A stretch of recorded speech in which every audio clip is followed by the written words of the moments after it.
এই রকম চিকেন পকোড়া কিভাবে বানাবেন চলুন তাহলে শিখে নেওয়া যাক। আর আপনি যদি নতুন বন্ধু হয়ে থাকেন আমার এই চ্যানেলটি অবশ্যই সাবস্ক্রাইব করবেন। পুরো ভিডিওটা দেখার অনুরোধ রইল বন্ধুরা। আশা করি পুরো ভিডিওটা দেখবেন। আর আপনারা দেখছেন বলসা kitchen of village style channel. চলুন তাহলে এই ভিডিওটা শুরু করা যাক। এখানে আমরা 3 কিলোর মতন ছোট ছোট কেটে রাখা মাংস নিয়ে নিয়েছি একটা গামলিতে। আর ওর মধ্যে দিয়ে দেবো 2 চামচ বা 2 চাপার মতন ভিনিগার আর একটু লবণ। এই লবণ আর ভিনিগারটা ভালো করে মাংসতে মাখিয়ে জল দিয়ে ভিজিয়ে রাখবো 0.5 ঘন্টার মতো।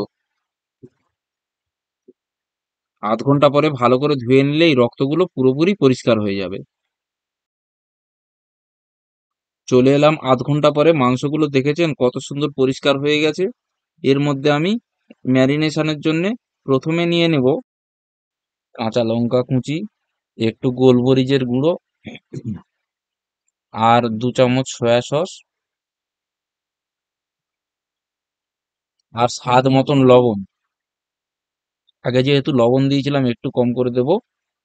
আর এর মধ্যে দিয়ে দিলাম রসুন বাটা, পেঁয়াজ বাটা আর একটু আদা বাটা।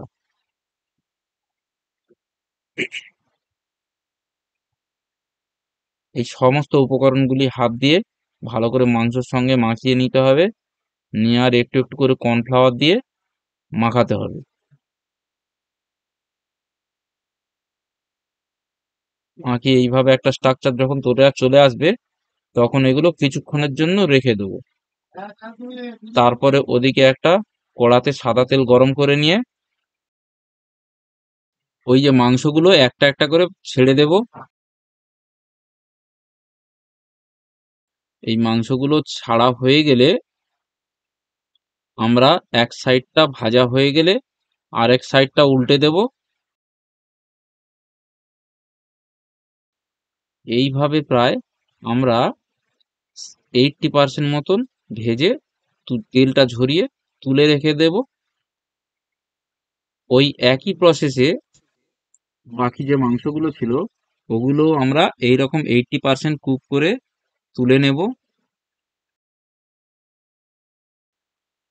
এরপরে আবার তেলটাকে ভালো করে হিট করে ওই সমস্ত ভেজে রাখা মাংস দ্বিতীয়বারের জন্য আবার ভেজে একদম পুরো কড়া করে তুলে নিলেই আমাদের এখানে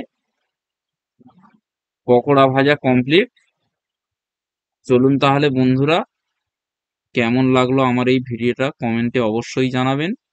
আবার দেখা হবে কোনো এক ভিডিও নিয়ে আগামী পর্বে। নমস্কার।